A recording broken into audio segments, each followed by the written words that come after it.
Hello, hello. This is Christina Barr, and you're watching Black Tea News.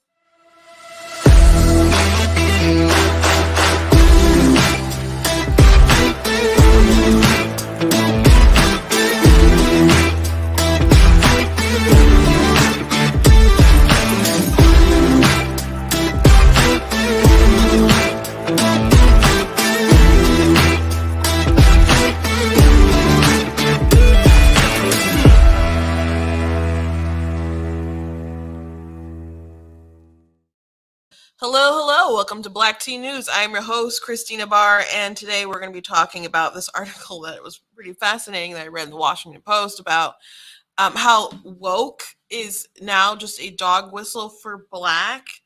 When people complain about stuff, and that's really off the mark, but I'm not surprised to read it because I've been following Eric July, who is with the Blaze. He's a libertarian. He has launched his own comic book, and I don't know, I don't remember how long the campaign was, but last I heard he got to 3.7 million sales, which is pretty amazing, which you definitely didn't expect to get that kind of reaction from people, and the haters have been so angry about it. So people keep trying to point out, because he loves comic books. He has for a long time. He's been reading about woke comic books. And so he decided he would make his own comic books that were going to be non-woke and just be about, the love of comics and other stuff like that. And they're all like, "Oh, but your main character is Black." And everyone's just like, "That's not what makes something woke." So the left really doesn't really understand us and our positions and the things that we complain about. It's like they listen to not they not to hear, I guess, but to respond. Tim Pool says that the right understands the left a lot better than vice versa, which is just true, because we'll go through this article because I do think it's interesting. Also, there's walkouts right now in Virginia because people are mad at Glenn Youngkin for having, I don't know, sensible bills, and they're like, "Oh, look at all the kids walking out." And I'm like, "Oh, kids are walking out of school and not needing to be in school. That's predictable, I guess." Arranging walkouts, people would have been mad at me. I'd have just been sitting in the class like, "You guys are crazy." But that's going on right now. Also, Amy Klobuchar apparently thinks if you vote Democrat, then it's going to stop hurricanes and all the other kind of stuff. So there's that. That's pretty nutso. Also, Occupy Democrats, the CEO got kind of roasted on Twitter a bit because they got called out. I'm sure you guys have probably seen Occupy Democrat memes that are just really, really out there, really terrible. I'm always disappointed when I see somebody that I know and care for share something from Occupy Democrats, because they have such, not only are their memes bad, but they're so bad faith, and for people to believe like basically QAnon crazy kind of level criticisms of Republicans and stuff. I mean, it's just bad. The stuff that Occupy Democrats has, but apparently the CEO, they've raised a lot of money, but they haven't given it to candidates, and they're just funneling it to themselves. And the CEO had a response when he got called out, which is pretty funny, but he did delete. So we're going to be talking about those things today. But before we go into all that, I want to encourage you guys to go to blackteanews.com, check out different content that we have on the website, different articles, etc. I did, release my Prop 3 video the other day for Michigan. If you're in Michigan, or you don't have to be from Michigan to share it, but I'm sure you maybe know someone who might be from Michigan, go ahead and share that video. It's pinned to my Facebook. It's pinned to my Twitter, which Twitter one is a little shorter. I cut it down. I was trying to figure out how to post a long form video, cannot do it. So there's that one. I posted on TikTok. On my True Black Tea account. I posted it on Instagram on my personal account. So it's out there. So please go ahead and share it and talk to other people about it. And there's people who are like, "This can't be true," or "This seems suspect." And I'm like, in the video, I say, if this seems crazy, ask yourself why there's no safeguards in this bill. Why does it say it gives the right to have an abortion, a right to be sterilized, and it doesn't say for an adult? You know, why doesn't it doesn't even say female. They don't even say woman. At one point they say pregnant person or something like that, but they don't even say woman. So and they say they can't discriminate. So interpretation of it would lend to suggest that minors are capable of doing it. And then they put in the bill to protect people who aid in you getting that stuff because they didn't want someone to make laws against abortion doctors, et cetera, blah, blah, blah. But anyone who aids in you getting not just an abortion, but also the sterilization, you can't prosecute, you can't penalize or seek action against. So it's pretty radical. It's very, very radical. When I see people pushing back on it, and I'm asking them, like, did you read the proposal? And someone was like, I put a link to a website. I'm like, this has a good breakdown. And they're like, I don't want to break down, I want the actual text. I'm like, did you click on the link? Because actual text is there. And then they're like, did you even read it? I'm like, I read it when it was on paper. But by the way, someone did ask me to sign it. And people have to realize, like, 700 something thousand people signed it. That is impressive. But when they asked me if I want to, like, do you want to protect, they said reproductive rights. So that's what they said. They didn't even say abortion. They say reproductive rights or whatever. And I said no, because I know what their lingo is. And then they said, well, will you sign it anyway?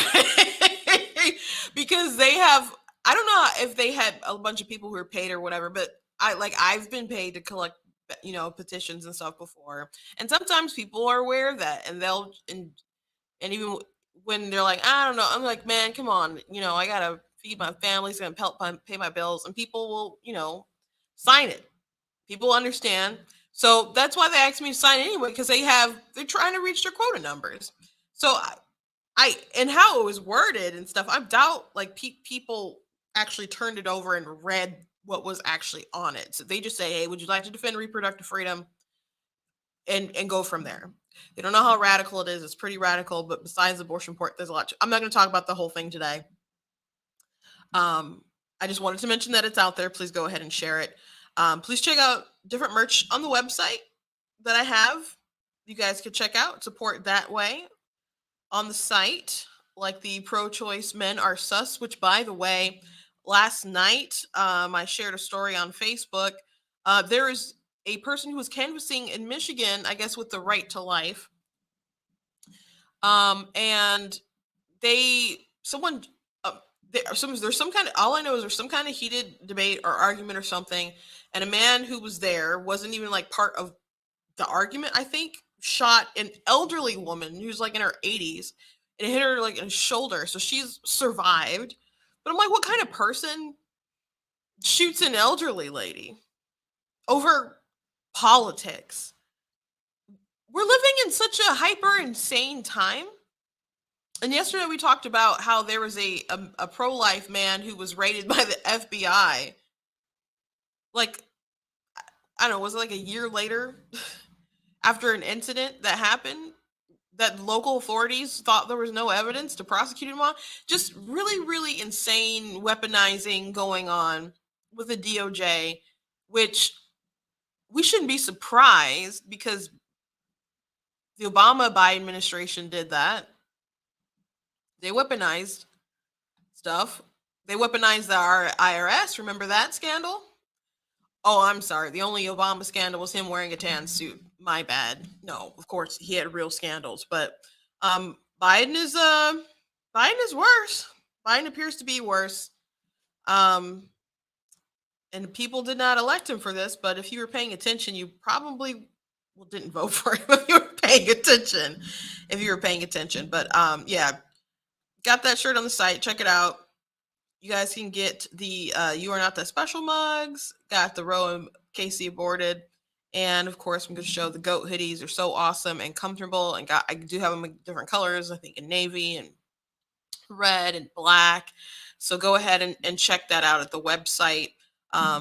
They are great. People did request like that I did get them in color because they're like, oh, I love it, but I spill stuff. I got kids, etc.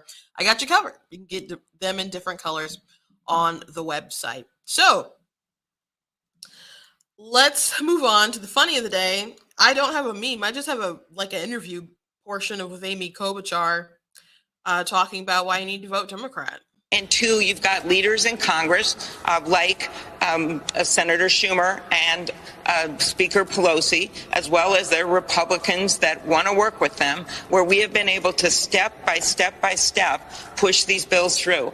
And so I think so many times people counted us out, but we want to make clear we've got the backs of the American people. And while we have clear disagreements, we don't want, if the Republicans take charge, a number of them have been talking about an abortion ban. You guys know that. You featured on the show. That's why we've got to win this midterm. We just did something about climate change for the first time in decades. That's why we've got to win this as that hurricane bears down on Florida. We got to win in the midterms. We understand that, but none of that has stopped us from deciding we're going to put our differences aside and get some things done. That is what that vote is today in the Rules Committee, where you're going to see a strong bipartisan support, a very good hearing for.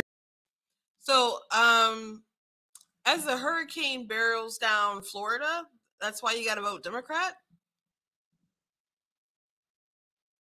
What are they going to do? Do like if we elect enough Democrats, are they going to, I don't know, form a human shield before it hits the shore? What are they going to do? But of course they're talking about climate change and what the measures that they want to do are going to stop hurricanes from happening. I don't think so. But that's the sort of nonsense that they've been preaching about for years, and they have altruistic morons that follow them that, I don't know, go along with it and think that that's actually the case and actually true. And bold enough to say garbage like that. I mean, I would think that Klobuchar is probably smart enough to know better, but that's just the rhetoric that people say that they feel that they can get away with. Which, by the way, I don't think I played this on the show, but there was an argument between a Democrat and a Republican, and they were at some kind of hearing. The Democrat mentioned a police officer being bludgeoned to death, and then the Republicans are like, "Wait, you think that still happened?"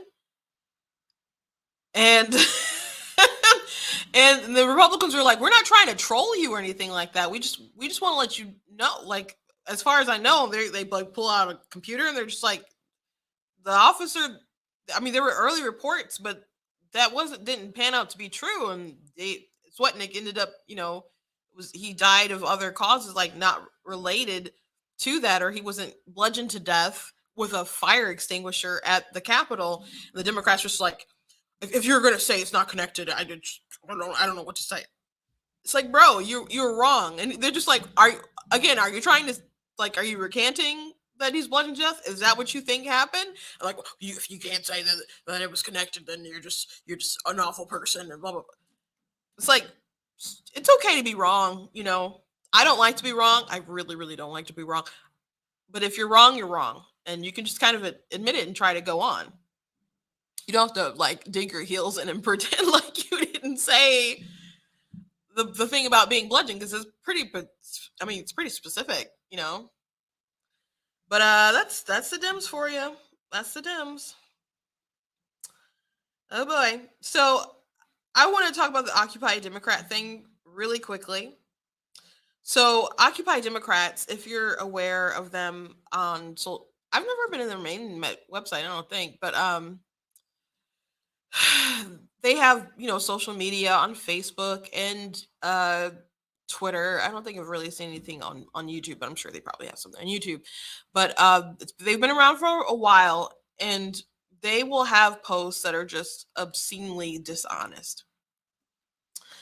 And it's okay to be biased. Everyone has their biases. You can't really get around people being biased. You have to do some like critical thinking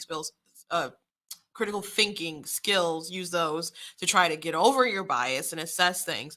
But they're biased, and they are dishonest. Their biases, and sometimes they say things that are so totally unbelievable, but they believe it and go along with it anyway.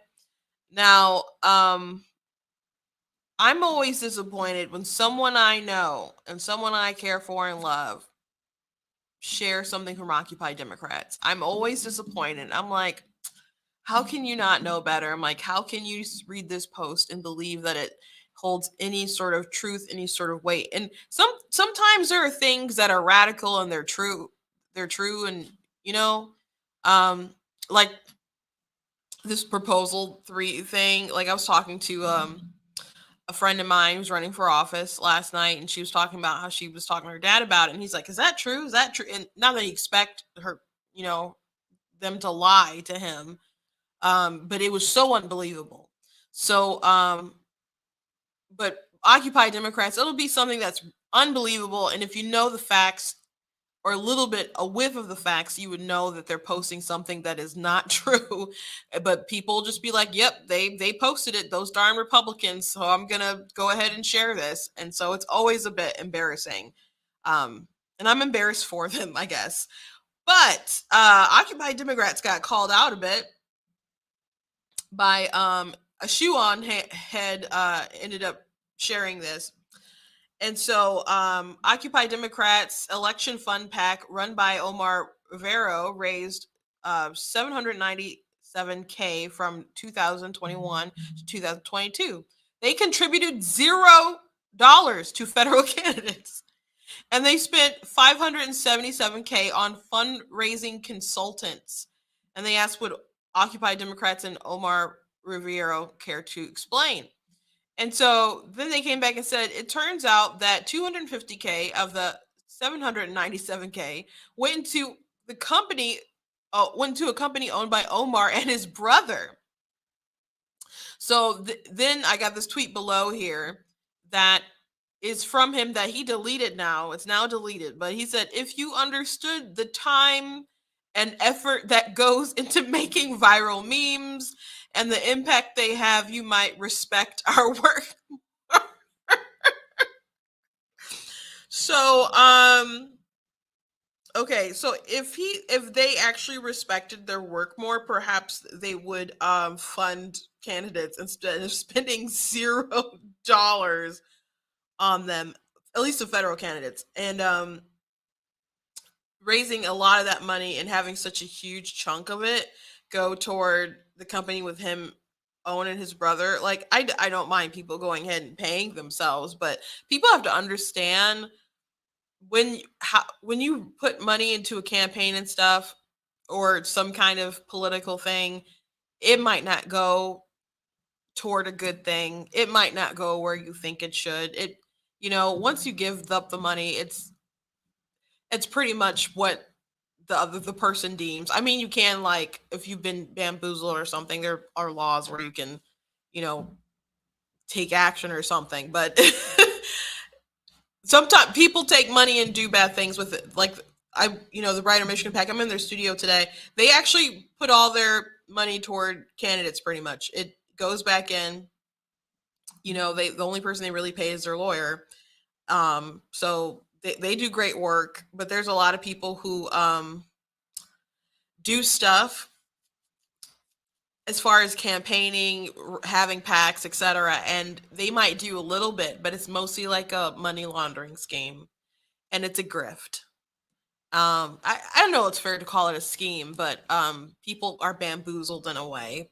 It's a grift. A grift is a good way to put it. Like the Lincoln Project is a bunch of grifters for sure who are embarrassing themselves a lot. But those people were so-called former Republicans, and they tweeted some very Republican things in the past. But Trump hate is very lucrative, so they are so gung ho on it to the point where people they wouldn't have normally supported prior to Trump.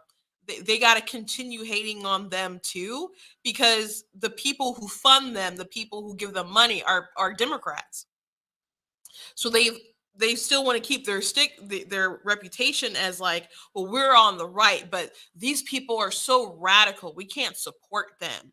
And people on the left are like, yeah, even though they hate Republicans anyway, they're like, see, even these Republicans hate those Republicans. But the reason why they say those things is because they want to get money.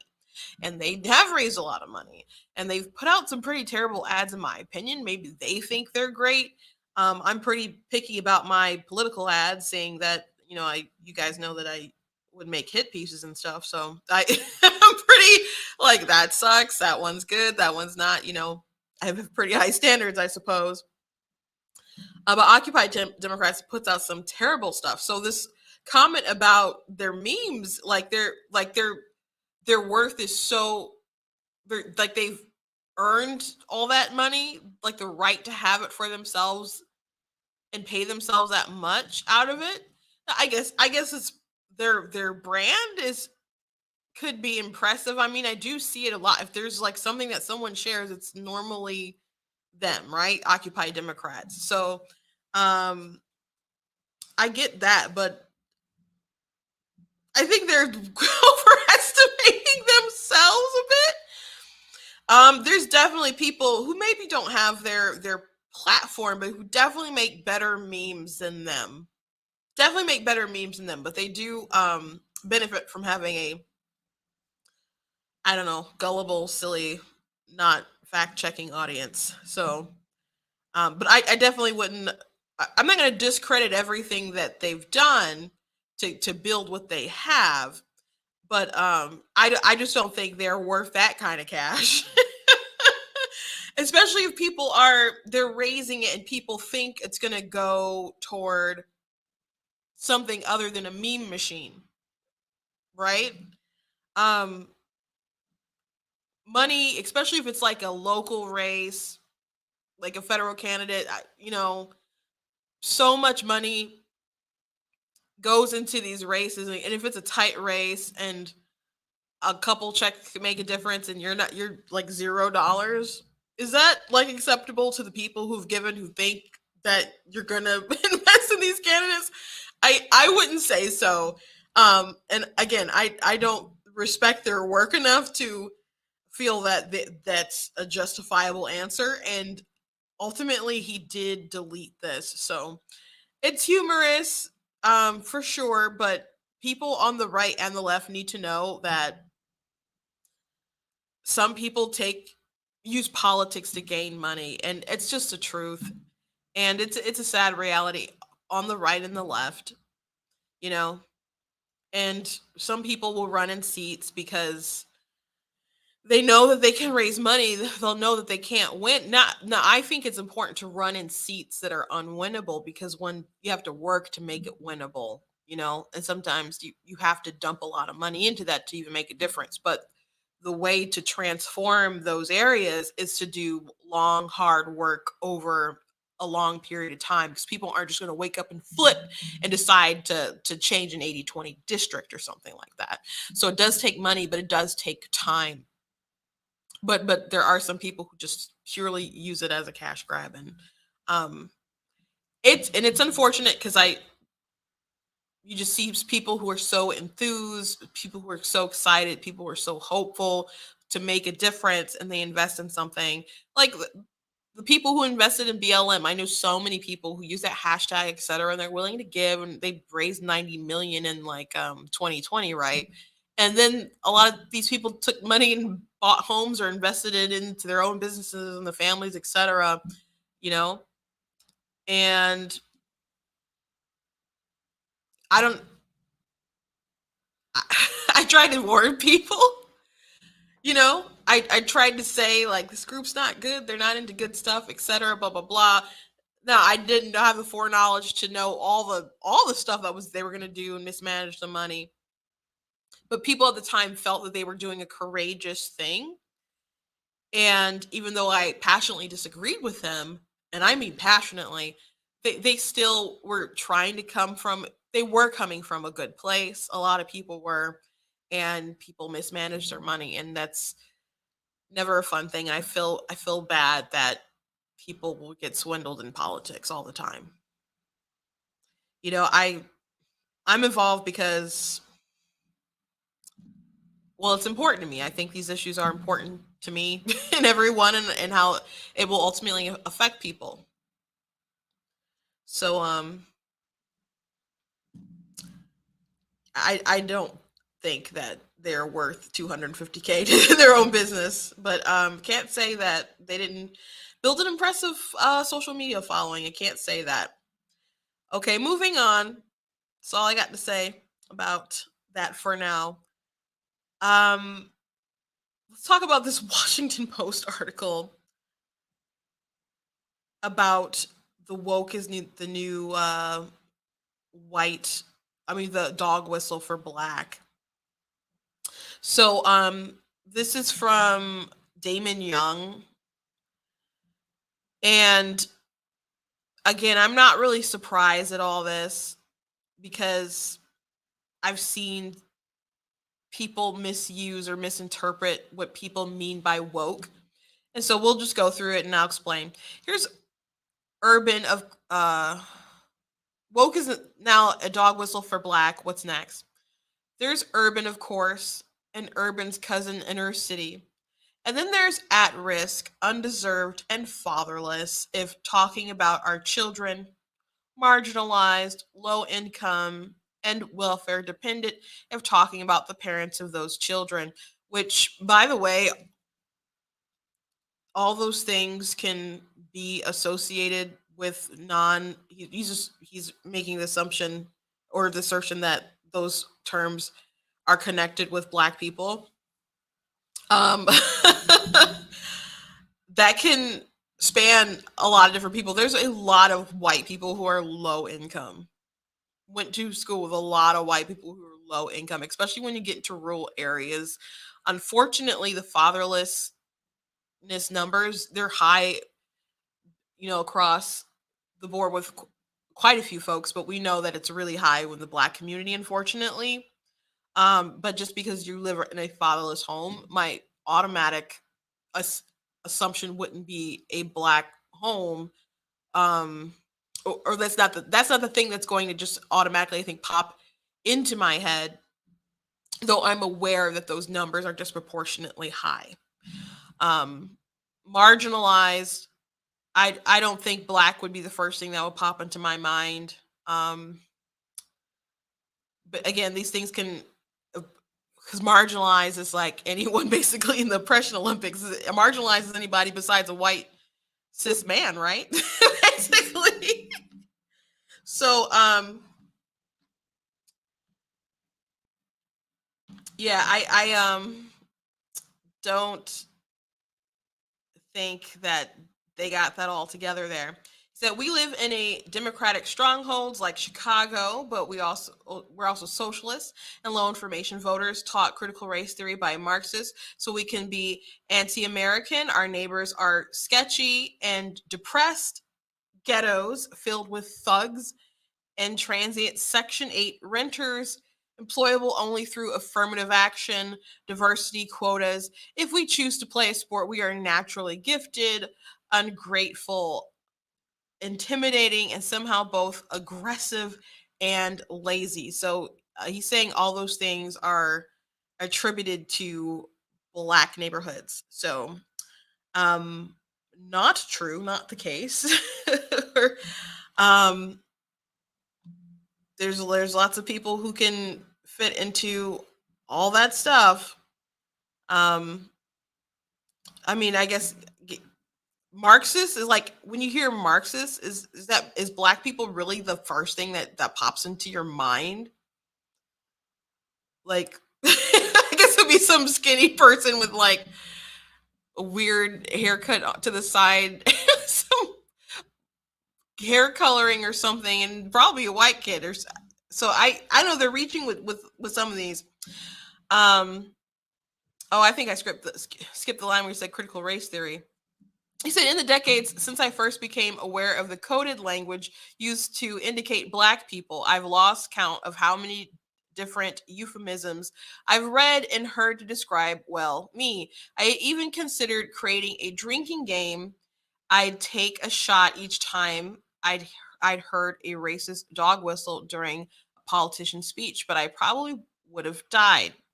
The newest addition to this glossary is CRT.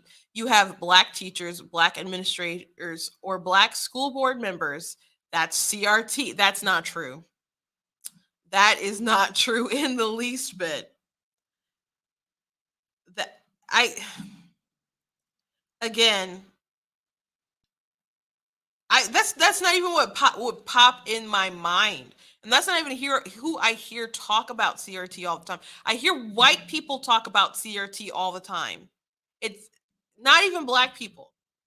So again, this really, really reaching. Black authors in your curriculum, CRT.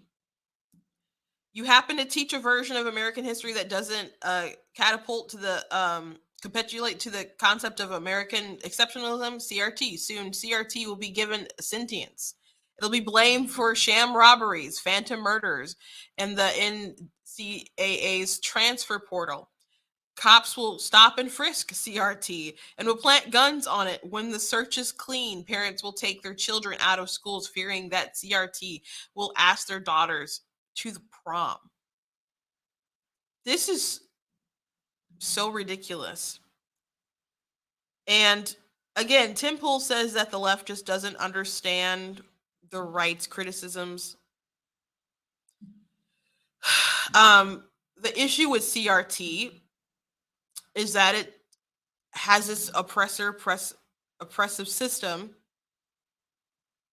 and it teaches black people that they are oppressed and the white people that they are the oppressor. That America is so flawed, our systems are so flawed, they basically need to be dismantled.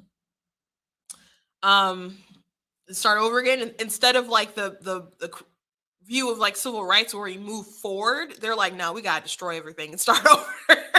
Basically.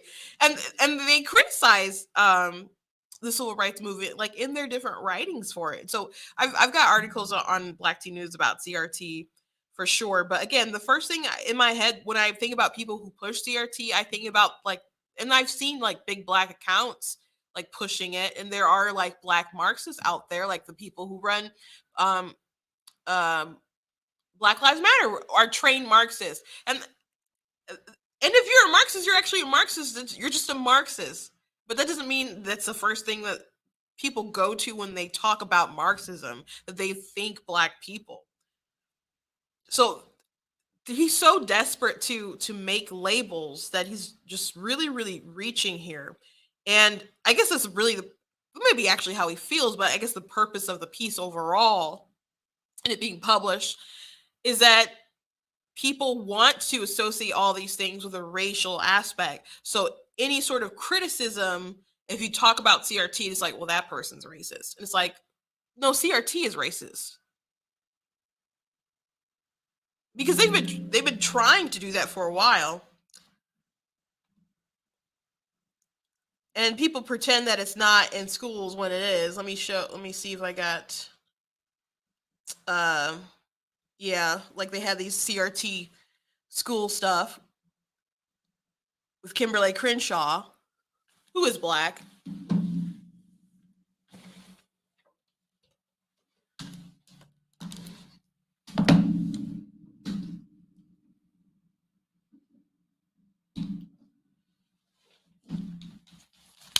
So you can see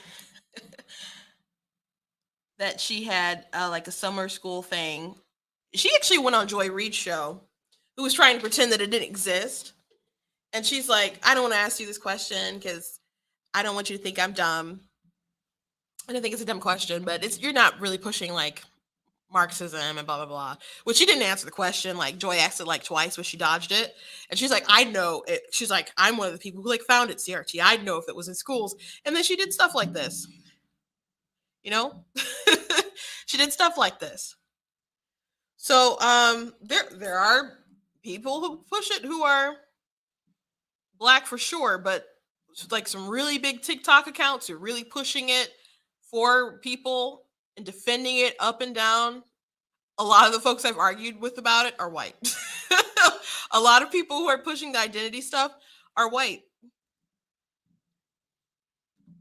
White libs who, I don't know, are addicted to it. Absurd as this might seem, there's an insidious intentionality behind it. The white anxiety about this obscure legal terminology was mostly invented and exacerbated by Christopher Rufo, a conservative activist who rightly thought that creating a CRT boogeyman was an effective way to galvanize white parents by putting a name to the fear of the decentering of whiteness in America. Continents have formed in less time than it would take for that decentering to happen. But things like time and reality don't seem to matter to the white parents distraught about Nikole Hannah-Jones. So he is right about Christopher Rufo. At least that Christopher Rufo decided, I'm going to make CRT toxic. I want to make it a household name, basically. I want people to know what it is, and I want people to associate it with a negative thing. He's absolutely right that Chris Rufo did that, and he's responsible for that, largely responsible for that. And God bless that man, because CRT is bad.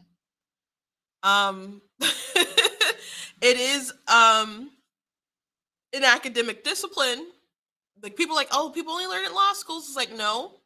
CRT, unlike other academic disciplines, it has an activist dimension to it. I'm like paraphrasing what they actual like writings in the, I think that's in Critical Race Theory and Introduction. So they actually have that stuff in there, that activism is the point.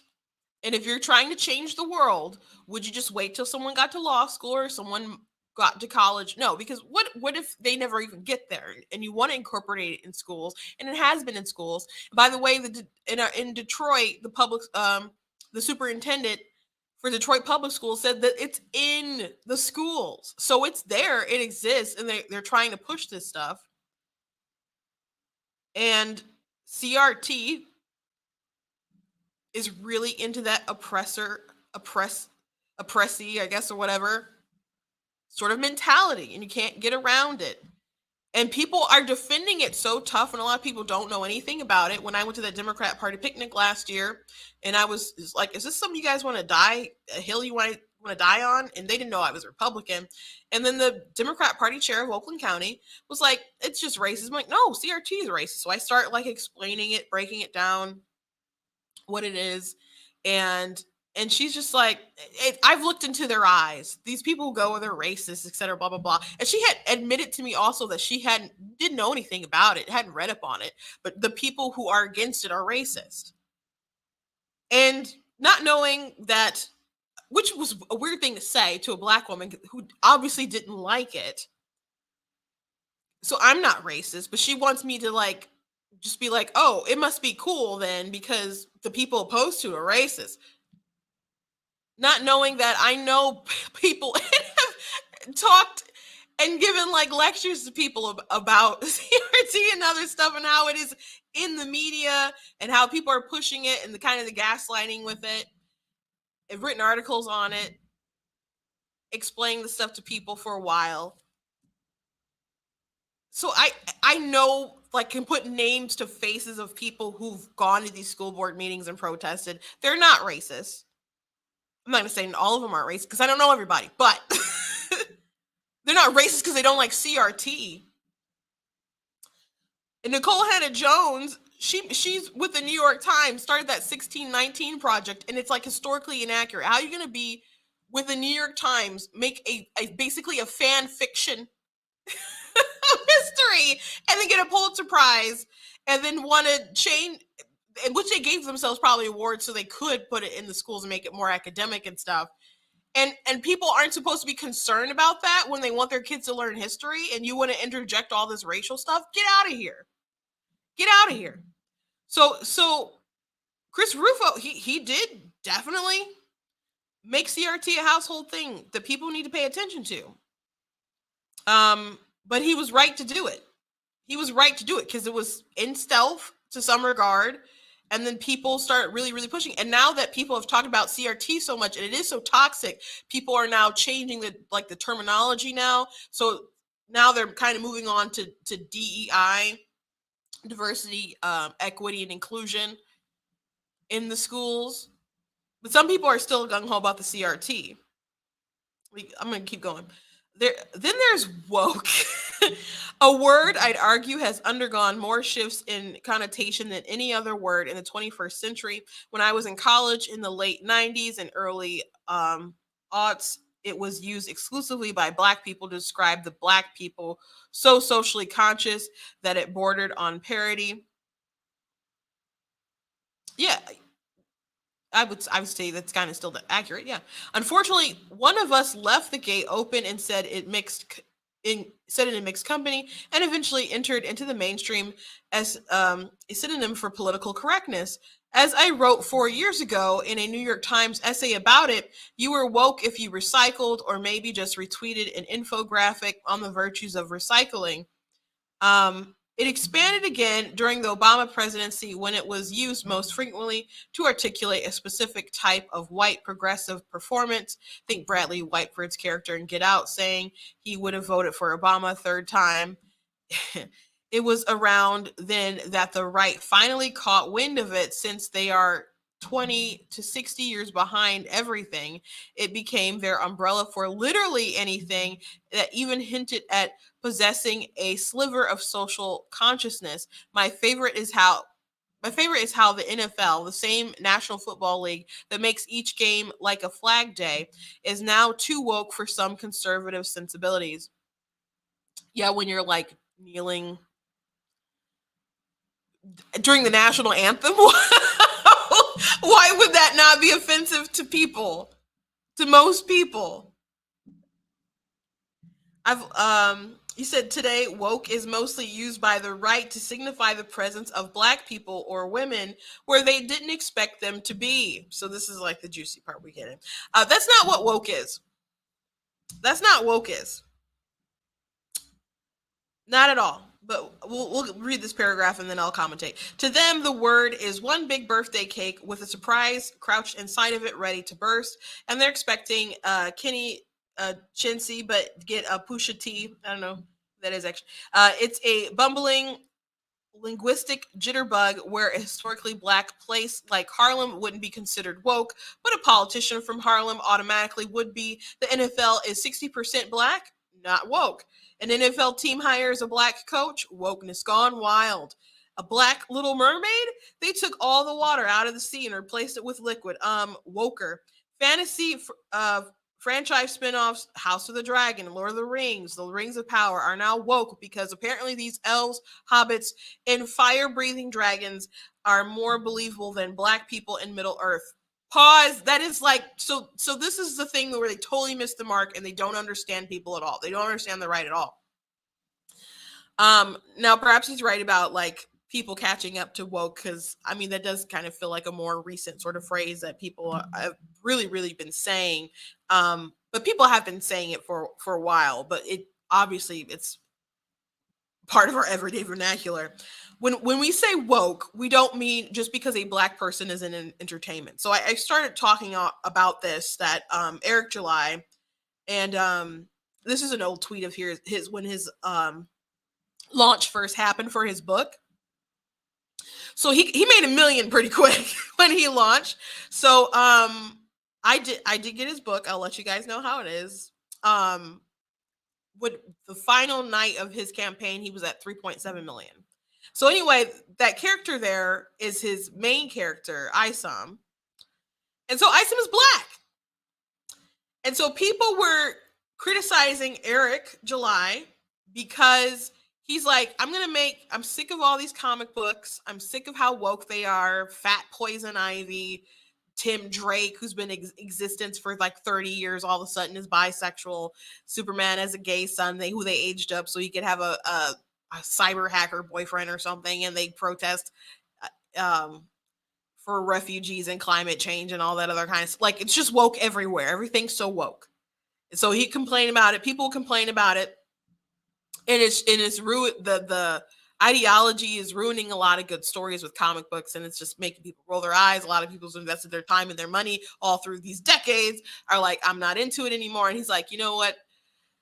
Forget these people. And he has this mantra that I really respect. I really like. He says, don't spend more than 50% of your money on people who hate you. And I'm like, that makes a lot of sense.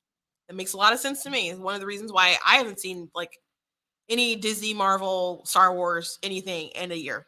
I've been a year sober. So he decided he was gonna make his own comic book.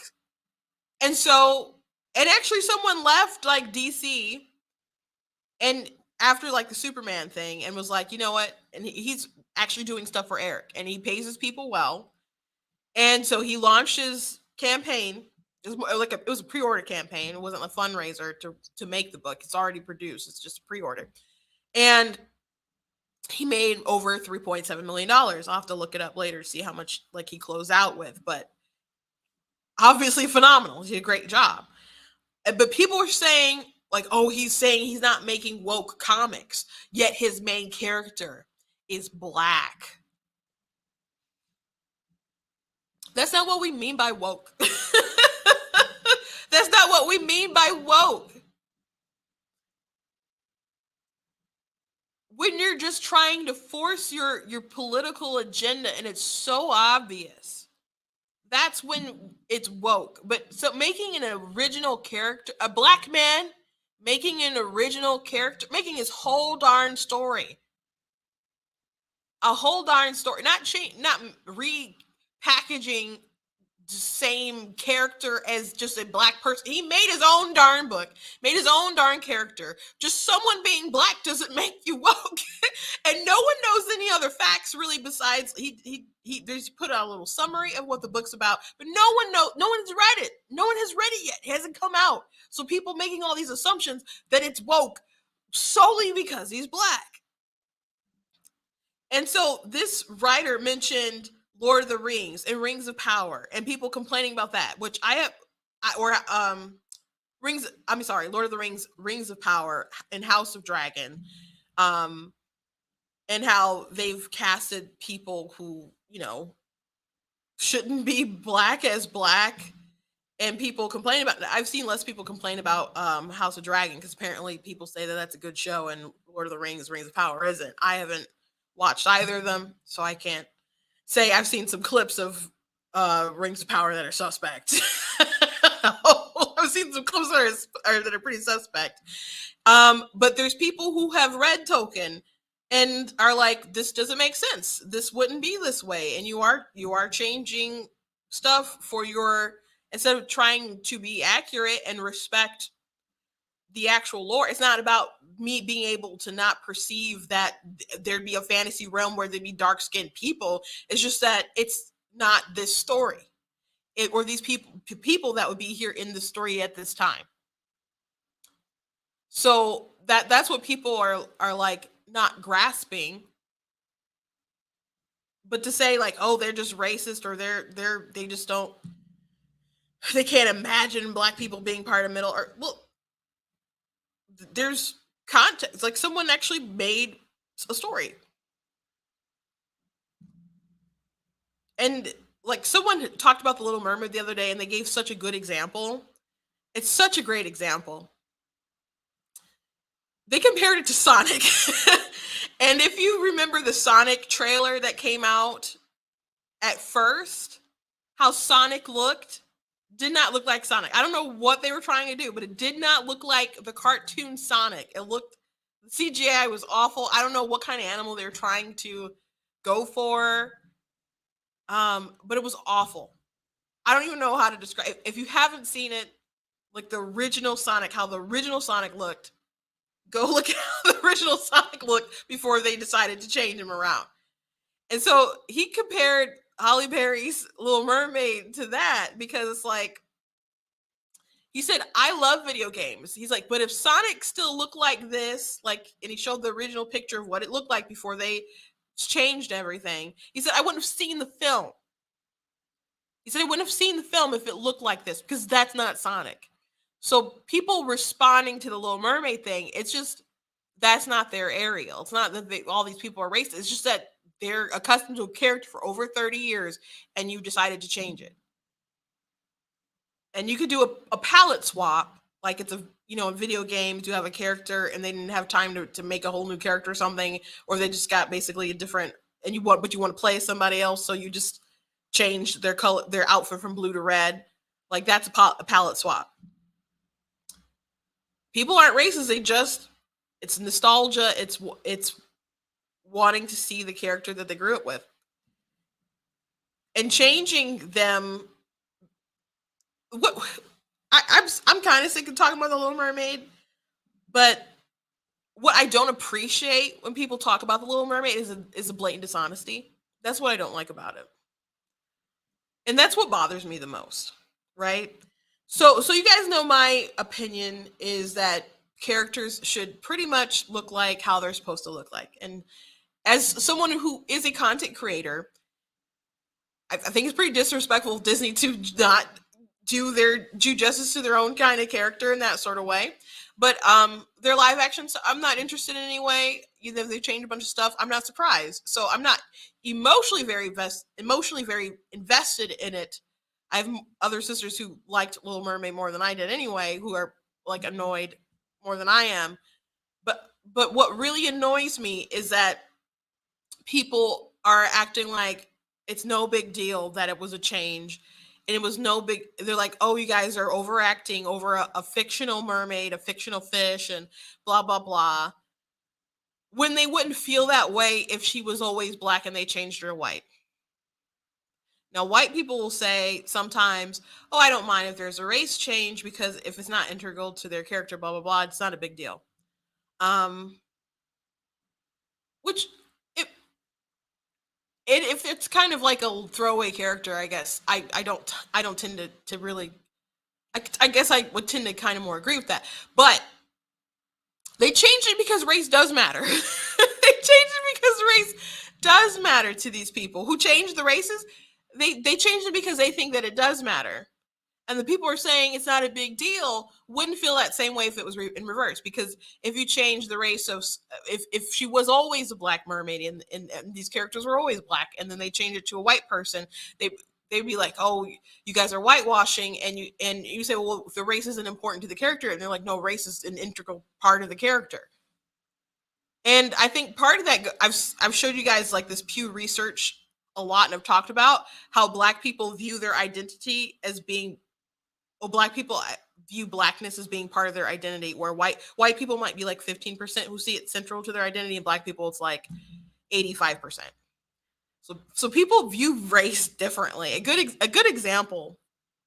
Um, I wrote a book called Sunrise Sunset, and the main love interest, at first, I was writing him, and it was gonna be a white guy, and I was like, no, I'm gonna change him. And so he ended up being mixed.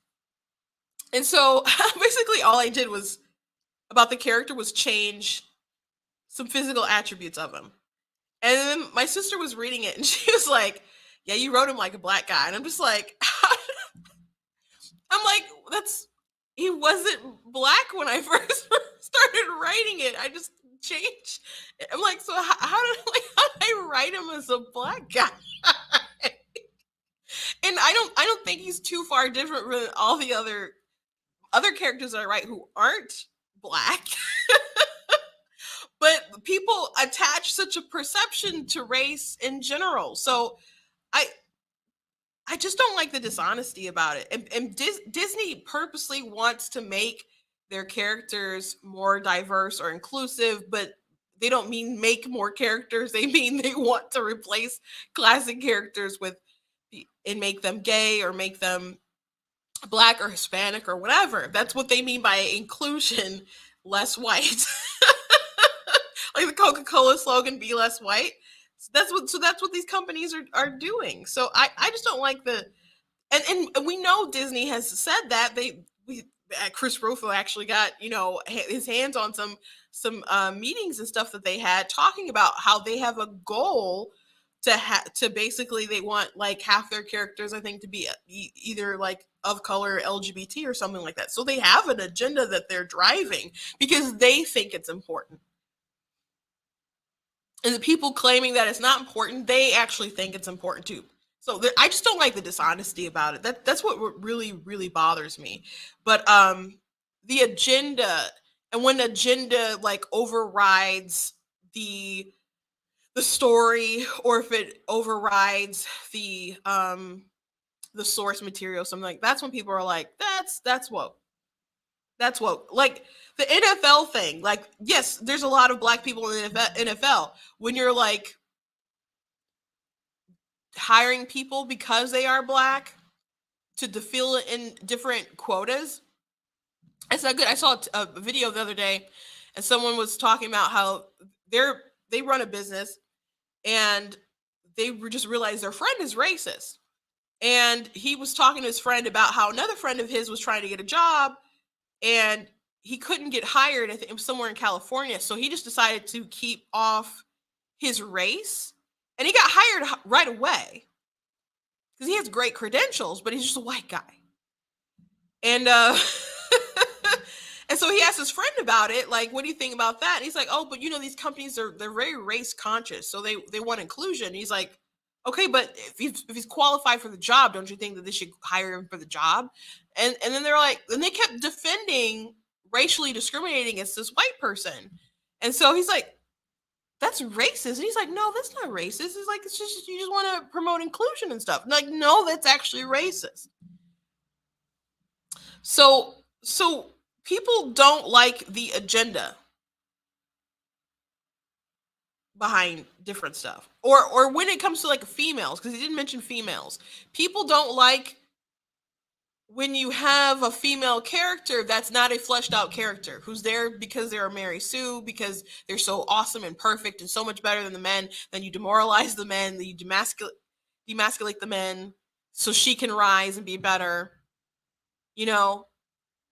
People don't like that. Like, people like the movie Maverick, and there was a female character who's in there a lot, who's among the best of the best with the boys, and she didn't push, like, she was just there to compete, to let her skill speak for itself. She wasn't there to be like, I am woman Henry Roar. Like, she was just there to do business. Like, there's a way to do really strong, good female characters, and people have been doing it for years.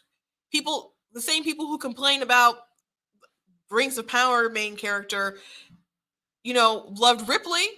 They watched Buffy, read Sonya, all this other kind of stuff.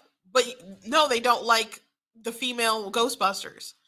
Like, they like really good, solid characters.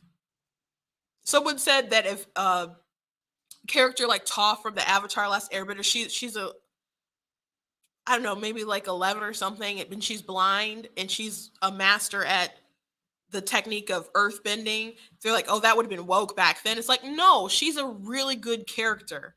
Just because she's a female, she's, blind, which blind superheroes aren't a new thing. Daredevil, for example. That doesn't make it woke. We just want good, fleshed out characters that have depth to them. But you trying to reach a quota and force an agenda, that's what people don't like. So anyway, let's keep going. It would be fun if woke continued to shift and became a synonym for sketchy. Be careful when you go there why that neighborhood gets a little woke after dark. But now I'm mostly interested in what's next. The dog whistle glossary updates every 5 years or so. Words are retired. When the last time you heard ghetto? I heard ghetto the other day. I say that about my sister all the time. To make rooms for others, new contenders emerge each year. Anti-blackness is limitless, so the pool of candidates to indicate the presence of Black people is bottomless. It could be something as innocuous as grits, or something as arbitrary specific as MUMFAs, Mammoth University, MFAs. I'm usually not a fan of franchise reboots, but maybe we should go back to the source material where racists don't have to twist themselves into bigoted little knots just to say the N-word with your chest. Wow. Wait, that's too offensive, too explosive, too dangerous to say in public, whatever. Who's a snowflake now? This guy's a moron. Sheesh. Yeah, it's just a total misunderstanding of what people mean by woke. Like, the wokest example I could probably give you, and I'm sorry, I wish there were clips, but there was, people really like the character Miles Morales from Into the Spider-Verse, which he is like a tokenization of Peter Parker, but at least he's his own original character, and they did his own book and etc. But they start doing what if series with Miles Morales, and like what if he was Thor, for example. And the what if he was Thor got such backlash because whoever the heck wrote it was just took some random lines of what they figured was black culture or something and shoehorned them into the book. Like there was a scene when he like landed somewhere and he was just like all eyes on me. And it didn't make really a lot of sense other than what you heard that from a rap song. You put it in the book. I mean, there's a lot of like, welcome to Asgard. This is my hood, and just really trying too hard. Just really trying too hard. And people are like, did this writer have any black friends before they made this? Just didn't feel organic or authentic in any sort of way, in any sort of manner. Another example, I used to watch a show Being Human, which is a great show, and the cast is really cool in real life. I love Sam Wentworth and Huntington, but there was the werewolf Josh. He had a sister who was gay, and her only purpose on the show seemed to be a gay slut and to let people know she was gay. And I hate it when people make characters like that. I hate it when not to say she didn't have some arcs like reaction stuff with her brother and stuff, but I just thought she was such a poor character. But she was there to be the gay sister.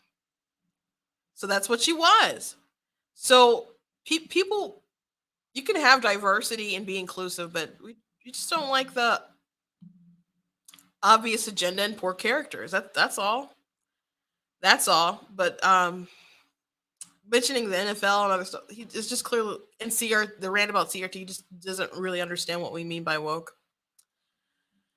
Doesn't understand the least bit. Last thing I just want to mention before I go, there are walkouts right now with going on in Virginia. Like here's a little snippet.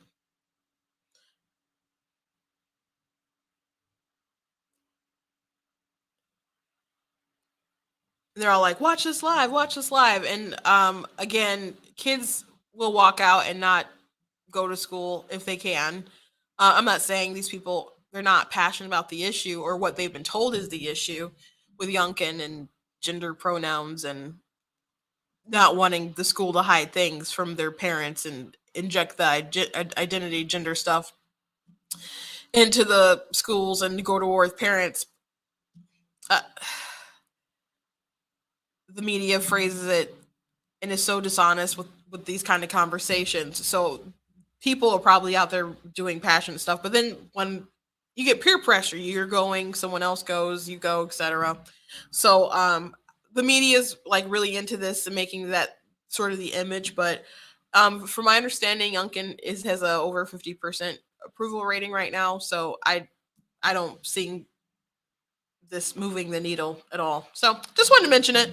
Thank you guys for joining me today. I hope you guys enjoyed. If you like what I do here, please consider leaving a donation at blacktnews.com. Please check out different merchandise that I have at the store. Like the Protest Men Are Sus. We got some cool other t-shirts like You Are Not That Special. Also got those in cute little mugs. And I also got black tea mugs and other kind of stuff like that. Make sure that you guys do share that video that I posted about Proposal 3. It's really important that goes down. So make sure that, especially if you live in Michigan, that you share that around. And make sure that you guys are following me across all my different social media platforms, on Facebook, on YouTube, on TikTok, on Instagram. All my links should pretty much be in the description. God bless you.